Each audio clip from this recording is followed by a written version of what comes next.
PCMC news, सत्याला शब्दाची धार। पिंपरी चिंचवड महानगरपालिकेच्या हुतात्मा चाफेकर शाळेतील इमारतीच्या 3ऱ्या मजल्यावर पडून सार्थक हर्षवर्धन कांबळे नावाच्या एका विद्यार्थ्याचा दुर्दैवी मृत्यू झालाय। या विद्यार्थ्याच्या मृत्यूमुळे परिसरात हळहळ व्यक्त होत असून या प्रकरणाचे उच्चस्तरीय चौकशी करण्याचे आदेश पालिकेच्या वतीने देण्यात आले आहेत। सदर घटना ही दिनांक 16 फेब्रुवारी 2024 रोजी दुपारी 12च्या दरम्यान घडली आहे। सार्थक कांबळे काळेवाडी परिसरात राहतो। याच वर्षी तो शाळेत दाखल झाला होता। 8वीच्या वर्गात शिक्षण घेत असलेला सार्थक शाळेच्या 3ऱ्या मजल्याच्या पायऱ्यावर लोखंडी रेलिंगवर खेळत होता। या दरम्यान तोल गेल्याने त्याचा अपघात झाला आणि त्याचा दुर्दैवी मृत्यू झालाय। सार्थकचा अपघाती मृत्यू झाल्याने आईवडिलांनी शाळेत आक्रोश केला आणि आम्ही शाळेत पाठवलेला मुलगा आम्हाला जशाचा तसा परत करा असा टाहो फोडला।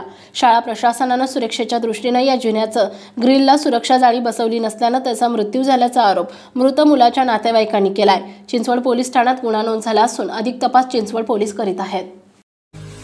पुणे तसेच पिंपरी चिंचवड परिसरातील महत्त्वाच्या बातम्या पाहण्यासाठी आजच आमच्या डिजिटल PCMC न्यूज चॅनलला सबस्क्राइब करा आणि बेल आयकॉन प्रेस करा।